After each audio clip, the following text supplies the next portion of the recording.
तो क्या आप यार डिलीवरी बॉय से भी रहना पड़ेगा सावधान। तो दोस्तों मैं आपको किस्सा बताता हूं, ये किस्सा है सेक्टर 35 चंडीगढ़ का। तो दोस्तों हुआ क्या, एक डिलीवरी बॉय बनकर एक लड़का डिलीवरी बॉय के रूप में हाथों में ग्लव्स पहन के और मुंह पर मास्क लगा के एक घर के अंदर एंटर करता है, और उस घर के अंदर एंटर करने के बाद वहां पर वो कोरियर को, जो डिलीवरी बॉक्स है उसको वहां पर रख देता है। उसके बाद वो बॉक्स को बाहर रखने के बाद घर के बाहर जो अंदर सदस्य हैं उनके बाहर आने की प्रतीक्षा करता है, ताकि वो उनके बाहर आने पर कुछ ना कुछ कोई ना कोई एक्शन ले सके, कोई ऐसी घटना को अंजाम दे सके कि वो वहां से चोरी कर सके या उनकी जान को नुकसान पहुंचा सके, ऐसा कोई एक्शन लेता है। कुछ देर वहां पर बात करने के बाद वो जब डिलीवरी लेने से इनकार कर देते हैं, कहते हैं कि आप अगर बता दीजिए कि किस नाम पर डिलीवरी है, तो वो दोबारा से कोरियर बॉक्स के ऊपर चेक करता है कि बॉक्स के ऊपर क्या नाम है।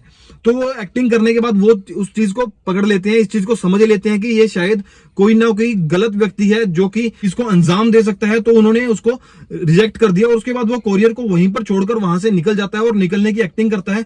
बाहर जाकर पूछता है कि शायद आपका जो कोरियर बॉक्स है वो दूसरा बॉक्स में गलती से उठा लाया, और उस समय घर पर एक ओल्ड लेडी, उनकी डॉटर इन लॉ और उनका ग्रैंडसन अवेलेबल थे। बाहर जाने की एक्टिंग करता है। उसके बाद बाहर जाते जाते ही वो जब वहां से निकलने लगता है, वहां से अपनी वो कमीज के नीचे से पिस्टल निकालकर अंदर चला जाता है। वो तो अच्छी चीज ये थी कि वहां पर ऑटोमेटिक डोर अवेलेबल थे और वो डोर ऑटोमेटिक लॉक हो गया था। उसके बाद वहां से वो दीवार टाप कर घर से बाहर निकल गया और उसके बाद वहां से भागता हुआ नजर आया। दोस्तों वो एक ऑटो रिक्शा में आया था जो डिलीवरी बॉय था। तो दोस्तों कितनी हैरानी वाली बात है कि चंडीगढ़ में दिन दिहाड़े सरेआम ऐसी ऐसी घटनाओं को अंजाम दिया जा रहा है। तो दोस्तों सावधान रहें और ऐसी किसी भी अनजान व्यक्ति से बचकर रहें। जिस पर आपको शक हो तुरंत अपनी सेफ्टी खुद करें।